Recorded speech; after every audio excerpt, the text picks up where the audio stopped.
Desde mi ventana veo todo un pueblo, veo sus raíces y sus tradiciones, y siento el aroma ese que enamora, que nos da la fuerza, sabor a café. Y en toda la tierra reina la esperanza, también los recuerdos que nos hacen crecer. Estés donde estés, nos une el aroma que sabe a café. Café Santo Domingo, sabor que empieza en el aroma. Estés donde estés, nos une el aroma. Café Santo Domingo, sabor que empieza en el aroma. Tu café de siempre.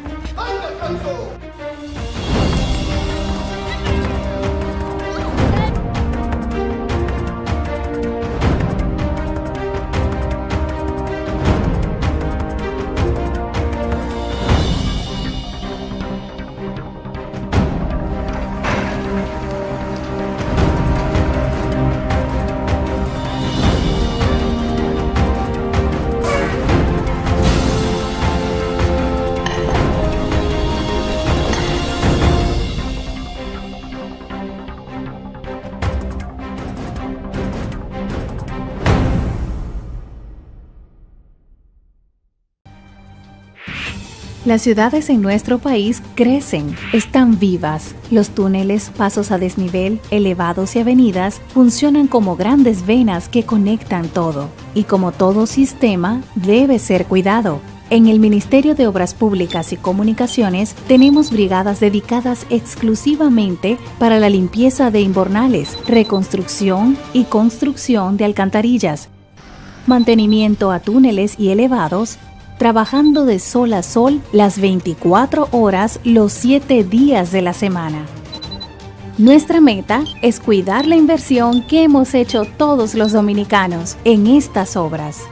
Tú puedes ayudarnos a cuidar lo tuyo. No lances basura en la calle. Así las alcantarillas se mantendrán limpias y funcionando correctamente. No pintes en las paredes, ni las maltrates. Y finalmente, no motores ni vehículos pesados en los elevados y túneles. Vamos, anímate a hacer la diferencia. Juntos, mantengamos el corazón de la ciudad latiendo fuerte. Ministerio de Obras Públicas y Comunicaciones. Más que construcciones, somos servicios. Lista para el deporte. Como en el play, pero en casa.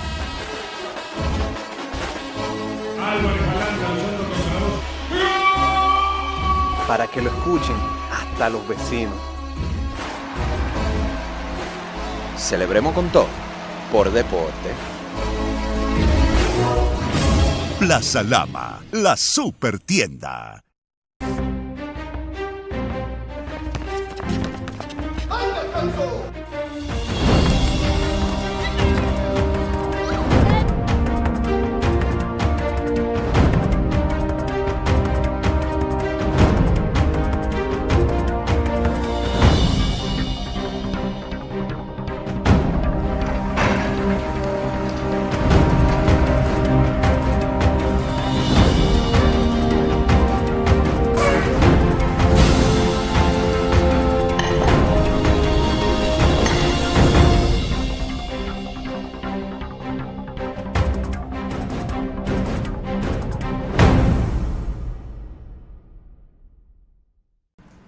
Hola, buenas noches, señoras y señores. Como todos los domingos, su programa Política Exterior.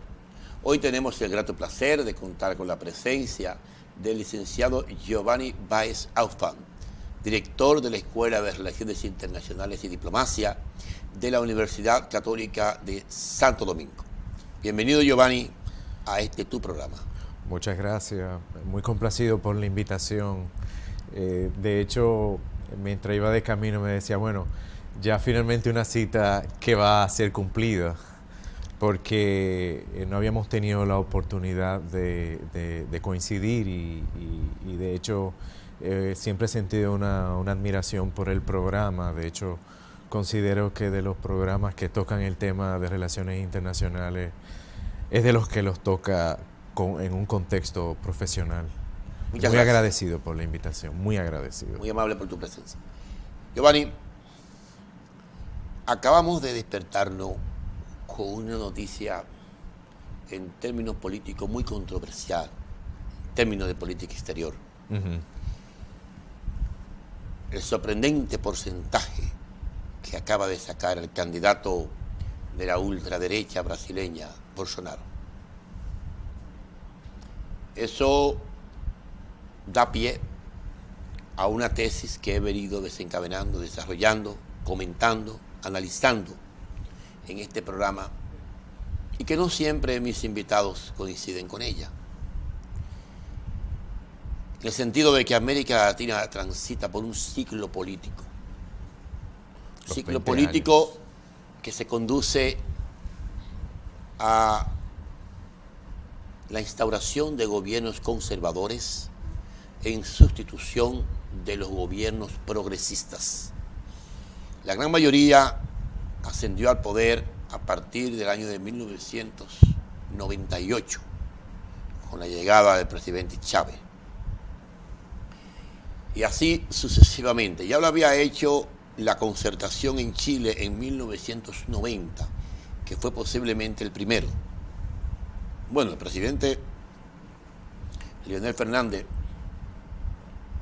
quien además es mi amigo personal, ganó en 1996, pero hay que hacer comprender que ganó con el apoyo de la derecha que encabezaba en el poder el presidente Joaquín Balaguer, lo que le quitaba un componente de cierta dignidad progresista a su victoria, ¿no? Y competía además con un hombre verdaderamente encuadrado en el progresismo político como lo era José Francisco Peña Gómez, presidente del Internacional Socialista y con una vida muy pautada en términos de su pensamiento ideológico. Pero en América Latina, en sentido general, los gobiernos progresistas empezaron a marcar pauta de victoria a partir de la elección del coronel presidente Hugo Chávez Fría, quien articuló una multinacional de solidaridad con los candidatos presidenciales, como Evo Morales, como Daniel Ortega, como el presidente del Ecuador, Correa, como los Kirchner en Argentina, el propio Frente Amplio en Uruguay, primero con Tabaré Vázquez, y así sucesivamente con otros gobiernos como Álvaro Colón en Guatemala, el FMLN en El Salvador, entre otros gobiernos, y lógicamente la gran victoria del presidente Lula, que siempre contó con el apoyo político y económico del presidente Hugo Chávez, que, reitero, se convirtió en una multinacional de solidaridad en procura de articular un continente latinoamericano mucho más compacto, mucho más unificado, mucho más integrado. Ese es su gran legado. Sin embargo, Arthur Schlesinger, el gran asesor de política internacional del presidente John Kennedy, expresaba que los ciclos políticos en América Latina tenían una duración de 20 años. Uh-huh. Si tú calculas, casi todos los periodos son de 20 años. En algunos casos se cortó el ciclo porque hubo golpes blancos, golpes blandos, golpes institucionales, como fue el caso de Paraguay y como fue el caso de Honduras y como fue el caso finalmente del mismo Brasil, porque fue el impeachment contra la presidenta brasileña Dilma Rousseff, fue claramente la intención de liquidar el PT de la vida política brasileña y llegar a donde hemos llegado hoy. Los medios de comunicación brasileños, los grandes emporios internacionales, el peso económico y político de Brasil en América Latina hacían casi imposible que, si no había una sintonía entre Washington y Brasilia, pudiese un partido que no tenía tanta fuerza institucional subsistir. En mi visión de los hechos, Bolsonaro es el resultado de la necesidad de realinear a Brasil en torno a Washington y no a China, sacarlo un poco del BRIC y colocarlo aún más cerca de Washington. ¿Cuál es tu visión geopolíticamente de estos hechos? Bueno, efectivamente, América Latina vive periodos de ciclo, muchas veces muy marcados. Pudiera hacer comentarios, retomar la historia, pero prefiero irme a los eventos de los últimos 40 años. Claro. Era muy polarizada la política, mucho más que los que es ahora. En el marco de la Guerra Fría. En el marco, efectivamente, en el marco de la Guerra Fría. Nosotros hemos pasado a tener esa herencia. Y precisamente en estos últimos años, cuando digo últimos años me refiero a los 20 años a los que usted se refiere, ha habido una nueva versión o una nueva interpretación de aquellos paradigmas que se estaban proponiendo desde la era de la Guerra Fría. Por eso vemos nosotros aquellos liderazgos que se renuevan a finales de la década del 90 y a principios del 2000 y surgen como nuevas figuras políticas, pero realmente, o nuevos discursos, pero eran antiguas figuras políticas, desde Centroamérica a Sudamérica. Claro, y claro. Efectivamente, el caso República Dominicana es un caso muy sui generis. Muy particular. Muy particular. Realmente, cuando se ve el desarrollo y la continuidad lógica que debía seguir, pues entonces hubo una irrupción. Sí, aquí hubo una arritmia histórica. Definitivamente. Respecto al desarrollo en América Latina de las propuestas políticas, muy en especial a lo que estamos nosotros viendo en el caso particular de Brasil, sí, hay mucho de un contexto geopolítico de ir desmantelando ese proceso de izquierda que había resurgido a finales de la década de los 90, sin duda, y que ha encontrado una nueva propuesta. Sin embargo, me atrevo también a señalar algunos puntos. Usted hablaba de una arritmia hace unos instantes. Ha habido una arritmia también en todo el proceso.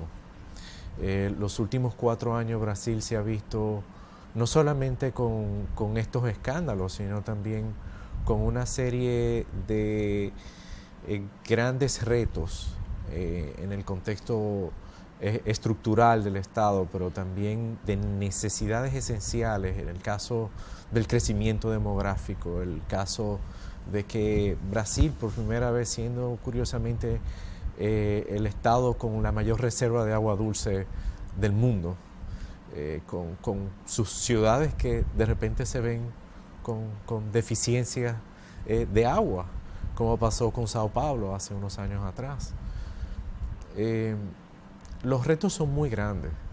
Sin embargo, quiero señalar que también hay un tema, el tema del descrédito político. El tema del descrédito político, el tema de cómo la economía se relanza. Estados Unidos obviamente con este repunte económico y esta propuesta del Banco Federal de subir las tasas de interés ha ralentizado mucho la economía alrededor del mundo. Sobre todo los países emergentes. Sí. Son víctimas de esa medida económica. Efectivamente. Entonces, claro, lo que nosotros vemos en Brasil es un combo, hay que decirlo. Todo incluido. Todo incluido. Es una operación en conjunto, que no es nada accidental. Que algunos aspectos son muy latinoamericanos, muy sui generis. Muy particulares, Muy ¿no? particulares, salen... por naturaleza social. Por naturaleza. Y el caso de que nosotros tengamos una propuesta como la de Jair Bolsonaro, pues entonces tenemos una respuesta y un caso de estudio muy, muy interesante. Primeramente, como le comentaba anteriormente, fuera del aire, hay un descrédito político, pero también hay una falta de confianza por aquellas propuestas que son tradicionalmente liberales. Los años 90 fue un shock para América Latina luego de la caída de todo el bloque soviético y la Guerra Fría. Y la expansión estadounidense, el liberalismo, el neoliberalismo, tuvo un impacto muy marcado, incluyendo el sur del continente, que parecía ser el más alejado y el más inmune a esa política. Sin embargo, llega con todo y el tema del ALCA, que nunca llegó a hacer su posicionamiento, pero sí, lógicamente, el tema del mercado. El mercado se impone, no se puede luchar contra la corriente te lleva. Y hay una crisis de valores, una crisis inclusive de perspectiva política, una crisis de objetivos. Se vende mucho la idea de la posverdad y parecería que sí, que vivimos en un mundo donde se relativiza todo. Donde se manipulan las emociones, las ideas. Los hechos se manipulan. La conducta. La conducta. Entonces, ver a alguien que tiene una posición tan férrea, tan marcada y tan deliberadamente tradicional en algunos aspectos. Anacrónica, diría yo. Parecerían anacrónicas, pero al mismo tiempo son reafirmantes de algunos valores que son sociales, que son muy arraigados. Pero fueron superados. Que fueron... La historia los barrió. Pero parecería que no, don Fausto. No, parecería que no en algunas mentes afectadas. Porque tú proponer que el ejército no debió reprimir, sino matar, Claro, no debe ser claro. parte del comportamiento de una sociedad mínimamente civilizada. No son palabras de un político. No son palabras de un político, no son palabras de un ser humano. Tampoco. Entonces, evidentemente que está fuera de contexto de salud mental. Además, ahora, claro, los pueblos tienen derecho a ponerse loco completo.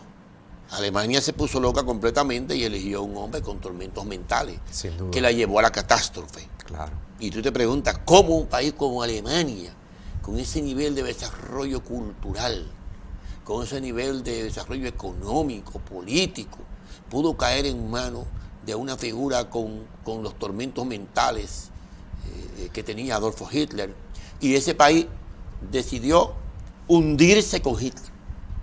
Luego, muerto Hitler, pagó el karma y quiso alejarse históricamente de Hitler. Nadie más lo ha justificado, a excepción de algunos nostálgicos del nazismo. Pero lo de Bolsonaro es una combinación multifactorial, en mi lectura.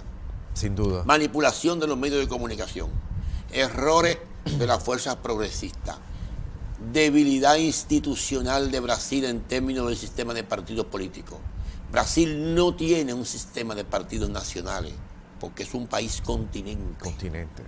Dolorosamente, el periodo entre 1987 y 2017 no dio tiempo para articular un sistema de partidos políticos. Recuérdate que los militares brasileños envenenan al presidente Tancredo Neves cuando gana las elecciones en 1987, tras salir de la dictadura militar, una de las últimas en concluir. Un país que se acostumbró a una dictadura militar terrible, que fue parte del Plan Cóndor, un aparato criminal tremendo. Y desgraciadamente el contrapeso de los partidos políticos tuvo que ser permanentemente contestatario, no construyendo un tejido social en el orden democrático. Por eso cuando el PT gana las elecciones en el 2002, el PT lo hace en una multialianza. Efectivamente. Que lo obliga a cometer errores costosísimos, como el famoso mensalado, con Jair Dirceu a la cabeza, el jefe de la Casa de Gobierno. ¿Qué fue el mensalado? Bueno, la mensualidad que había que darle, que otorgarle inmoralmente a los congresistas que pertenecían a la oposición, pero que permitían la gobernabilidad. Porque si no, el país era ingobernable y caía en el caos. La sociedad lo analizó como un hecho inmoral. pero más inmoral era hacer el país inviable. Eran dos desgracias. Entonces, ¿qué resultó? Esa debilidad. Luego, la cadena de los grandes medios de comunicación, la cadena Globo, nunca quiso que un presidente que se acercara al progresismo dirigiera a Brasil. Nunca quiso eso.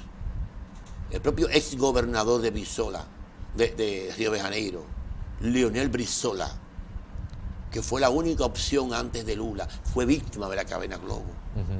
O sea, en el año 90, ¿quién es?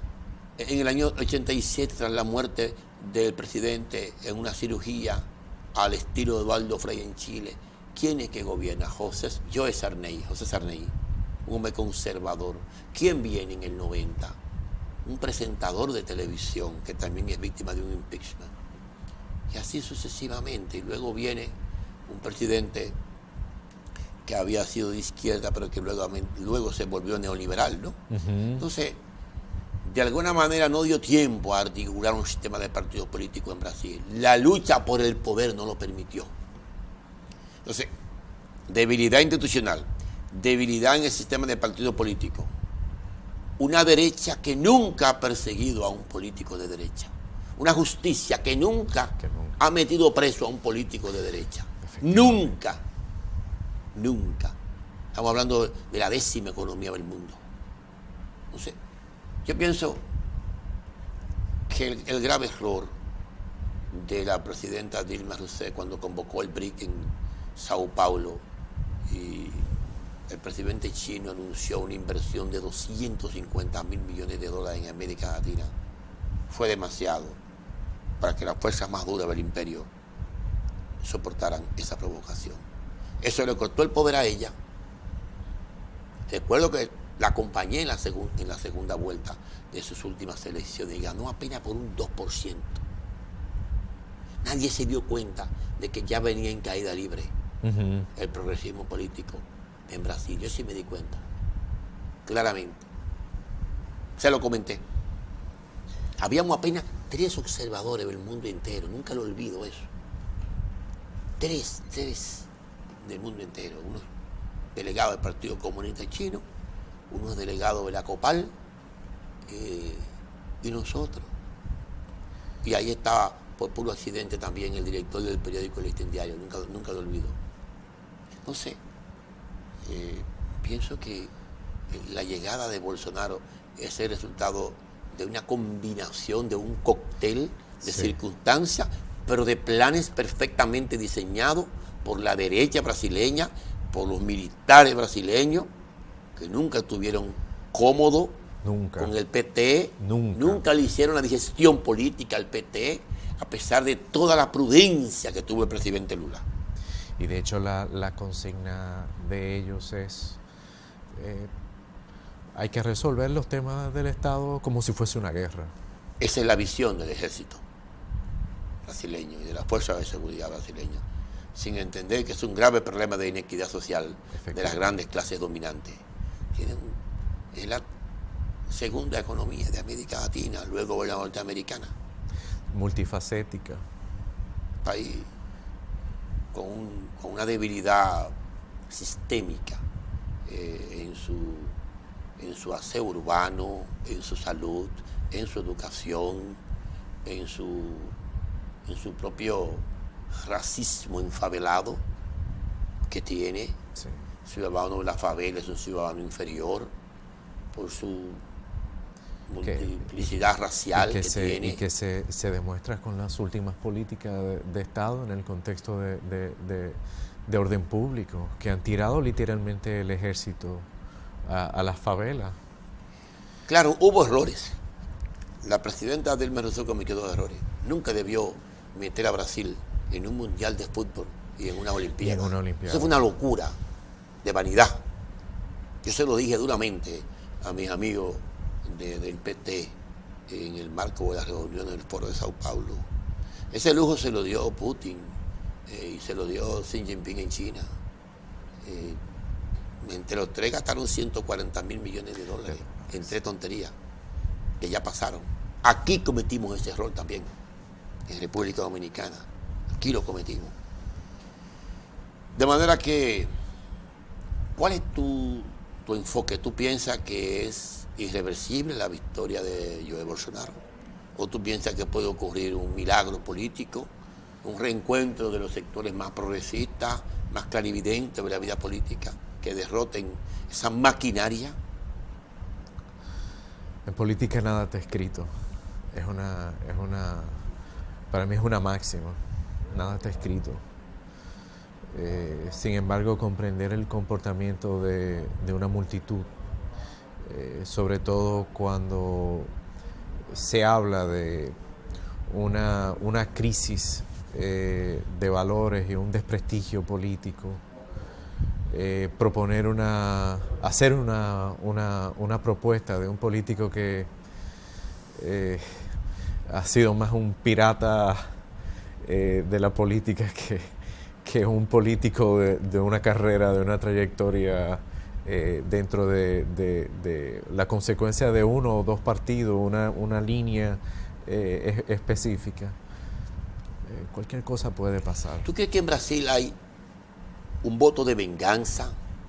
¿O tú crees que en Brasil hay un voto de agotamiento del actual modelo? Hay agotamiento del actual modelo. Son las dos. Hay venganza. El modelo anterior, como se ve, no funcionó. Pero sacó 30 millones de personas de la pobreza. Efectivamente, pero la gente al quiere mismo más tiempo todavía. Claro. Ha sido un escándalo. Realizado por ellos, no. Ha sido un escándalo. Ha llevado a situaciones en que Brasil definitivamente vio su imagen de Estado muy marcada. A decisiones que parecen que son desesperadas últimamente, a una economía que ha decrecido de una manera muy marcada. Sí, pero el presidente Temer también ha tomado un conjunto de contramedidas sociales, sí, de contramedidas, un desmonte de las medidas sociales en favor de los trabajadores que se venían tomando. Sí. Y además, esta interdependencia de la economía mundial que deja su estrago. Deja su estrago. Es como decíamos al principio, el repunte de la economía de los Estados Unidos de América, el repunte de la economía de los países asiáticos, el crecimiento de China, tiene su impacto. Esto no es algo, es como bien señalaba, es multifactorial, es un tema complejo, muy complejo.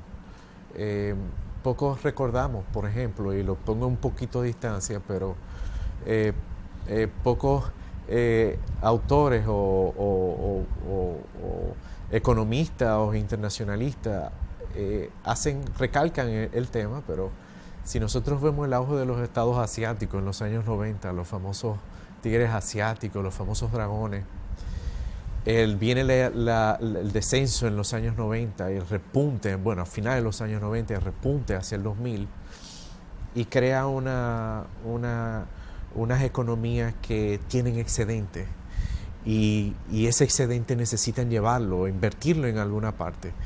No es en Europa solamente, termina en Estados Unidos y en otros mercados, inclusive en Brasil. Hay una bonanza económica. Pero es precisamente esa gran liquidez la que en su mal manejo y en su excesa liquidez también, porque son economías que crecen a un ritmo como nunca habían crecido economías en la era post Bretton Woods, pues hay una crisis del liberalismo. ¿Cómo se manifiesta? Bueno, pues no hay suficiente apalancamiento bancario. Ni en las bolsas de valores para hacer frente a esa gran demanda. Hay una devaluación del dólar, hay un auge de bienes y servicios en Asia y de repente vemos que el dólar se desploma. Hay una guerra en Medio Oriente, una invasión, dos invasiones en Medio Oriente que hacen tambalear uno de los productos más esenciales, el petróleo. Hay un alza en el precio del petróleo, no solamente por esas invasiones, sino también por esas economías emergentes por esa gran demanda. Hay una creación de un banco, o mejor dicho, de una línea financiera que pone en duda el consenso de Washington, que surge del misma Asia, con el liderazgo chino en el 2003. Parece que olvidamos eso, pero precisamente el crecimiento de Oriente Extremo ha creado una sobreliquidez que ha afectado siempre la economía de América Latina y de Estados Unidos de América. Un momento de bonanza, una burbuja y explota. Sí. Y parecería que nosotros vamos precisamente a ese mismo camino. Sí. Sí, pero yo ando buscando cómo un pueblo abandona a quien saca 30 millones de personas de la pobreza y lo intercambia por una aventura, por un nostálgico del golpismo, de la mano dura, y lo intercambia por un hombre que lo único que propone son medidas de los años 60 y 50, 70 como mucho. O sea, con un hombre que propone una vuelta al pasado. Y yo me pregunto entonces, ¿acaso el milagro brasileño que produjeron los generales en Brasil y que generó todo ese crecimiento desordenado, que tú puedes verlo en el propio diseño de las ciudades brasileñas, en ese caos, donde se creció con una enorme inequidad social, dejando desamparado más del 60% de la población, ¿no? Entonces yo te pregunto, ¿acaso se acumularon otros males como el tema de la inseguridad ciudadana? ¿O acaso la clase media sencillamente no quiso seguir permitiendo que los enfavelados, los ciudadanos que viven en favela, las capas más humildes de la sociedad, se siguiesen beneficiando de sus impuestos? Porque esa era la gran queja en los gobiernos del PT, en los gobiernos de Lula. Bueno, la clase media y la clase alta pagan los impuestos y los humildes, los pobres, no trabajan y reciben nuestro dinero. Me parece que algo anda mal en la lectura de esa sociedad. En Chile, yo vi prácticamente una mayoría social apoyar el golpe de Estado de Augusto Pinochet. 17 años después, el país estuvo al borde de la guerra civil como resultado de la locura a que sometió Pinochet esa sociedad en términos políticos, en términos de derechos humanos, en términos de equidad social, en términos institucionales, en términos de desarrollo humano. Se habló de un milagro económico, pero hoy el presidente Piñera habla de una inequidad social sin precedente en Chile. De manera que ese fantasma de confianza, crecimiento y seguridad ciudadana a veces es una receta envenenada en nuestros pueblos. Y yo pienso que eso es lo que está comprando un poco Brasil, porque está bien, la corrupción está en el tejido social de la política brasileña, pero no la desencadenó el Partido de los Trabajadores. Es parte del subdesarrollo institucional, social, político de esa nación. Es duro decirlo, pero es parte del imaginario social. Del imaginario social. La corrupción es parte de la vida del ciudadano de Brasil. De muchos estados de América Latina también. Un banco brasileño abre a las 10 de la mañana y cierra a las 3 de la tarde. Solo hay que estar en Río de Janeiro para tú verlo. Abren a las 10 de la mañana un banco brasileño y a las 3 ya ha cerrado. Una locura, ¿no? Hay un factor, la crisis, obviamente el tema de que no hay un consenso, más que todo una idea clara ¿Hacia de dónde todo se quiere lo llevar que el ha país? pasado, hacia dónde va todo el tema de esta crisis. Todo eso ha tenido un impacto Ni una psicológico. valoración del pasado. Es difícil realizar una lectura y tener una lectura clara de lo que pasa. Y obviamente hay una salida intelectual y emocional ante todo eso. Y es decir, bueno, el tema es la corrupción, el tema es la debilidad, el tema está dentro de la misma raíz. Es fácil señalar y fácil hacer ver una parte de la población que sí hay una crisis, que sí el tema viene de parte de todo un tejido político y social, y que aparezca alguien con una propuesta tan literal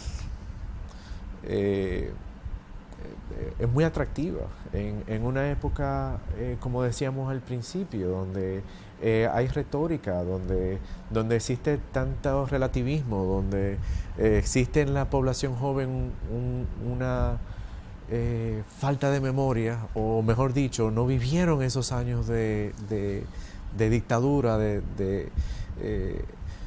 donde el grueso de la población es manipulable. Lo sabemos, Giovanni, pero en Chile Augusto Pinochet gobernó 17 años y a nadie se le ocurre armar un proyecto político conservador sobre la base del pensamiento represivo de Augusto Pinochet. Lo que hay es una separación de la derecha chilena de la figura de Pinochet. Claro. En Brasil, Juan María Bordaberry y los generales, en Uruguay, Juan María Bordaberry y los generales uruguayos armaron una dictadura de derecha.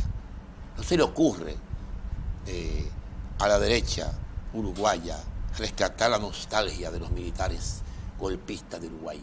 En Argentina no se le ocurre a Macri justificarse políticamente ni armar su proyecto político sobre la base de Videla ni sobre la base de los Carapintadas. En Haití, para colocarte un extremo, no se le ocurre a la derecha política haitiana articular un espacio político democrático de poder sobre la base del pensamiento de François Duvalier o de Jean-Claude Duvalier. En un país como Nicaragua, a la derecha o a los sectores de centro político no se le ocurre rearticular su llegada al poder sobre la base del pensamiento de Anastasio Somoza de Baile. Completamente de No acuerdo. se le ocurre Completamente de acuerdo. al partido Arena, que es el más de derecha de El Salvador, justificarse sobre la base del pensamiento político de Roberto Dawinson, el hombre que mandó a matar al arzobispo de San Salvador. O sea, ¿qué es lo que te quiero decir? La única excepción donde un componente del electorado y el propio candidato presidencial articulan su propuesta política, su lenguaje político y le hace digestión social y política el pueblo brasileño, es sobre la necesidad de mano dura, ¿no? O sea, símil con la dictadura brasileña. Es Brasil. ¿De dónde estaba escondido esa combinación de desencanto y de nostalgia por las tendencias más atrasadas del progresismo político en Brasil? Es que, vuelvo y digo, no creo que sea nostalgia. Creo que eso ¿Tú piensas que esto está en la raíz social? Hay algo social. Una división de la sociedad. División. Con un componente confundido. Sí. Lo hay. O sea, tú piensas que la derecha recibió sencillamente un 20 o un 15% de las fuerzas progresistas, digamos de la generación Millennium, un poco confundida. Algo Hay así. una falta de memoria. Sin duda hay una falta de memoria y sin duda no se trata de nostalgia. Sí le puedo asegurar, muchos tomarían como ejemplo en América Latina aspectos positivos de esos procesos que de alguna manera pueden ser abominables, ¿no? en la historia de América Latina. Eso no me cabe duda. Todavía se hace referencia en aquellos países que mencionó y podemos irnos más cerca. En el caso de Haití se considera que es élite. Hay un tema de élite. Igual en la Argentina, igual en Chile, igual estamos hablando de que hay un componente elitista, pero no quiero hablar mucho al respecto, pero sí, cuando vemos entonces en el contexto de lo militar, vemos en el contexto de que se tiene un asesor económico que es un Chicago Boy, pues se revive un orden que es bastante atractivo para una población que es joven y no tiene memoria. Ahí es donde va parte del tema. La batalla está definida. Se va a probar hasta dónde llega la memoria de un pueblo, hasta dónde esa juventud que no tiene memoria histórica en 60 días se avergüenza, como es el caso de Argentina, donde hoy tenemos una crisis desencadenante sin precedentes, donde se ha vuelto al Fondo Monetario Internacional a articular un endeudamiento de 55.000 millones de dólares, donde no se le debía un centavo al FMI y donde ni siquiera se formaba parte de ese organismo. Se había renunciado como resultado de las recetas tan drásticas. Y así sucesivamente. Los pueblos tienen derecho a equivocarse. El derecho a ponerse loco es libre. El derecho a la desorientación mediática también es libre. Y el derecho al olvido también es libre. El derecho a transitar el camino equivocado también es libre. Y el derecho a hacer cosas que nos pesan en 48 horas también es libre. La ignorancia juega un rol muy importante. Muy importante. La confusión, la desorientación de los grandes medios de comunicación, de las redes sociales, de los periódicos, de las grandes cadenas nacionales, en un pueblo consumista, sin valores ideológicos, con los símbolos políticos detenidos y desacreditados. Yo pienso que el Partido de los Trabajadores nunca tuvo el poder en Brasil. Yo pienso que tuvo el gobierno. Yo pienso que se confundió. Los poderes fácticos nunca lo tuvo. Las iglesias nunca estuvieron de acuerdo. Jamás. Todo el tiempo lo confrontaron, sobre todo las iglesias evangélicas. Que de hecho es un gran eje de apoyo. Que es el gran eje de apoyo para Jair Bolsonaro. Como lo fue la Iglesia Católica para Franco en la Guerra Civil Española y en toda su dictadura. Y como lo fue para Trujillo de 1930 hasta 1960, con un año de excepción cuando se separó como consecuencia de la presión del Vaticano y de los Estados Unidos. Pero yo te pregunto, entrando en un tema más proactivo, en México hay todo lo contrario de ese final de ciclo. En México, agotado el modelo tradicional de sistema de partidos políticos, agotado los gobiernos del PRI, agotado los gobiernos del PAN, agotado los gobiernos federales de gobernadores fuera de contexto ético, trasciende de manera desproporcional un poder masivo, mayoritario, trasciende el gobierno de Andrés Manuel López Obrador, que es la gran esperanza de contrapeso en América Latina, porque México tiene prácticamente el peso político de Brasil, y además el término idiomático juega un rol importante, ¿no? No es que Brasil esté aislado por su idioma, pero el español es el idioma hablado por el gran porcentaje de los países del continente. Claro, Brasil económicamente es superior, pero México jugará definitivamente el liderazgo del progresismo político en América Latina. no le siento esa actitud a Andrés Manuel López Obrador, lo siento más ensimismado en México, en resolver el problema de México primero, si queda tiempo, actuar a favor de los pueblos de Centroamérica, el Caribe y América Latina. ¿Cuál es tu visión de ese contrapeso entre la llegada casi inminente de la ultraderecha en Brasil y de un hombre de una fuerte visión progresista, independiente, nacionalista en México? México tiene grandes retos, obviamente, a nivel institucional, pero México en el contexto internacional y más que todo poniéndolo como el Estado con el peso y con la trascendencia, como es el caso de un TLC. México se encuentra ahora mismo redefiniéndose. Necesita redefinir su política interna, necesita redefinir su política exterior y obviamente necesita redefinir sus relaciones con Estados Unidos, que de hecho han sido muy marcadas últimamente por la renegociación del antiguamente conocido como el NAFTA. Pero ya llegó a un acuerdo. Que ya se llegó a un acuerdo y que eso le va a hacer esta paz política. Que le da, exactamente. Y que dicho acuerdo en parte le afecta mucho las industrias pesadas, muy en especial la industria automotriz, con todos estos términos de la norma de origen que se ha aumentado en aproximadamente un 12% el origen estadounidense de muchos de esos productos. Entonces tiene un impacto notable.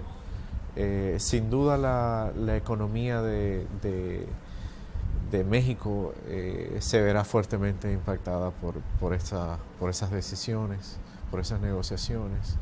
Pero creo que México se encuentra reorganizando, como bien decía al principio, Pero es casa. Mejor ese acuerdo que romper el acuerdo.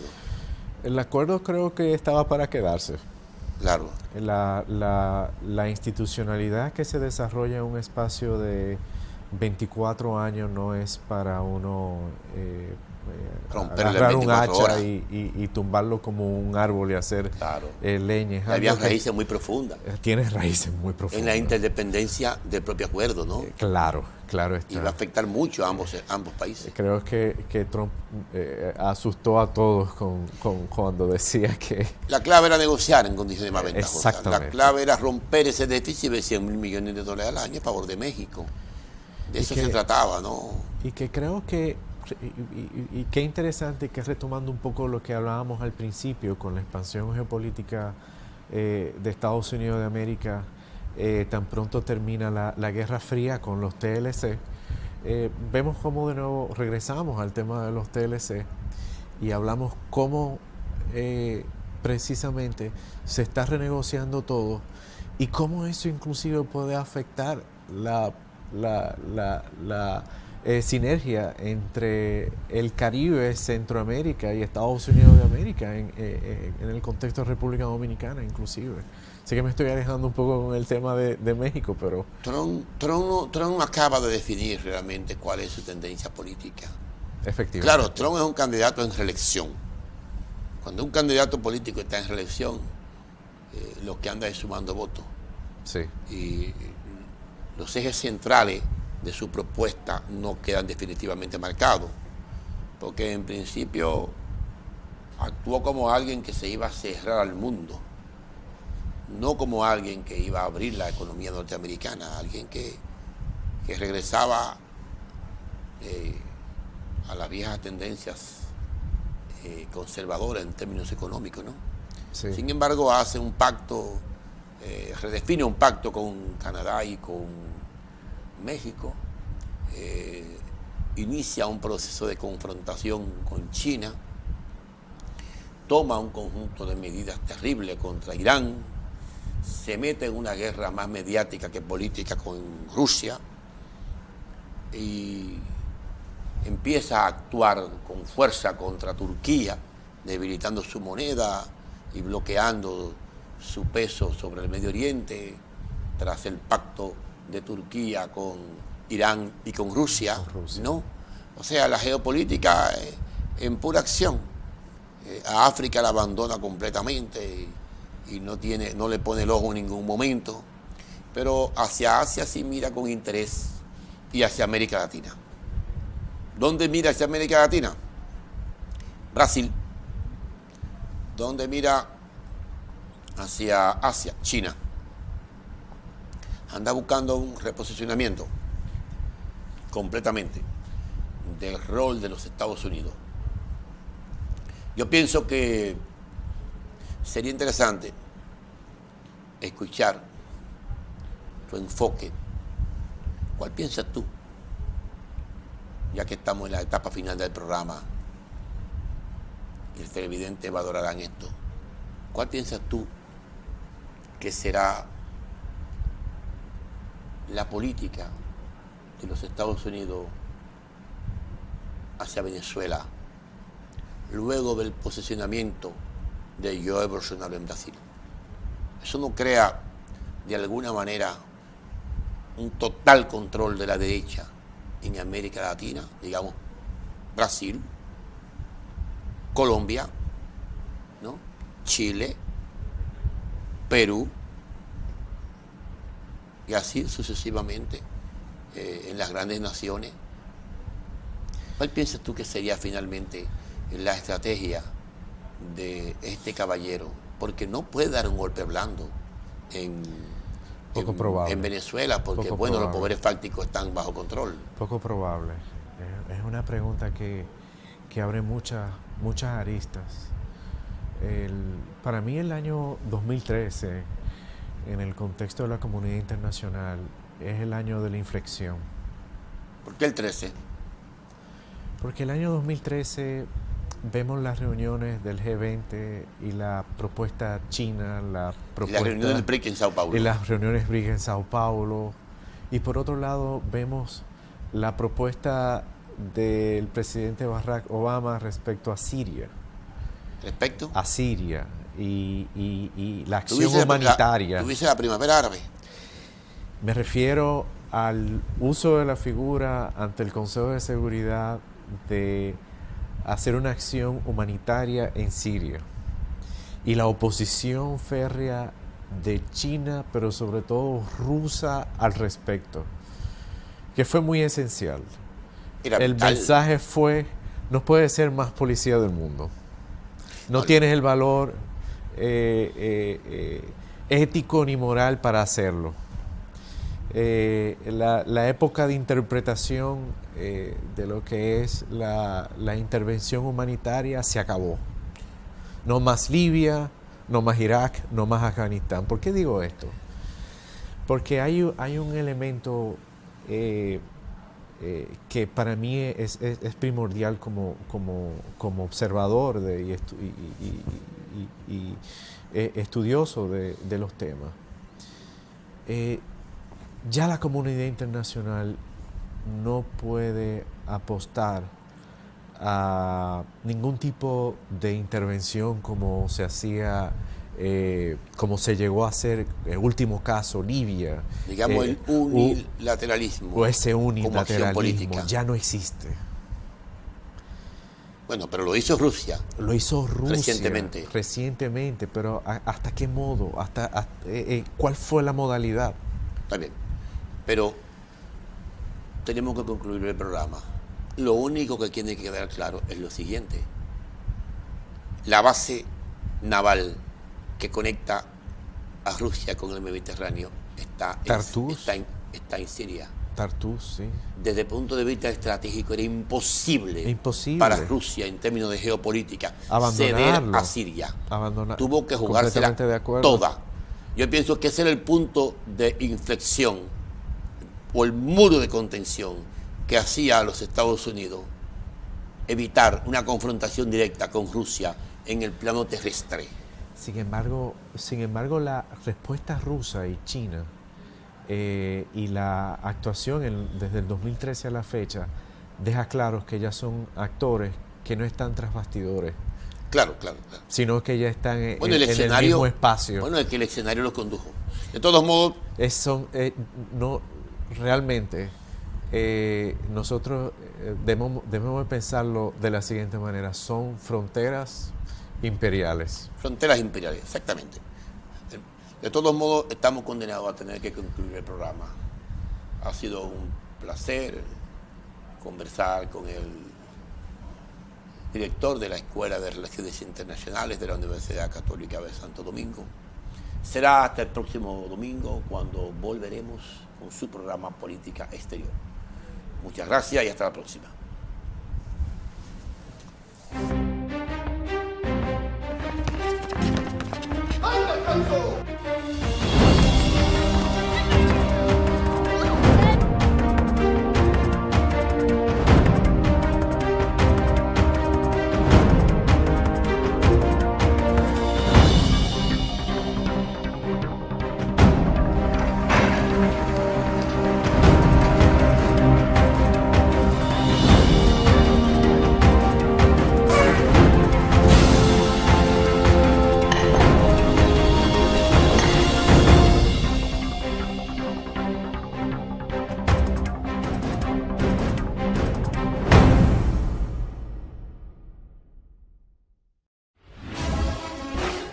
Lista para el deporte.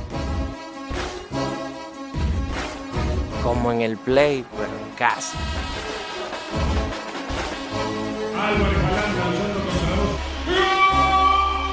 Para que lo escuchen hasta los vecinos. Celebremos con todo, por deporte. Plaza Lama, la super tienda.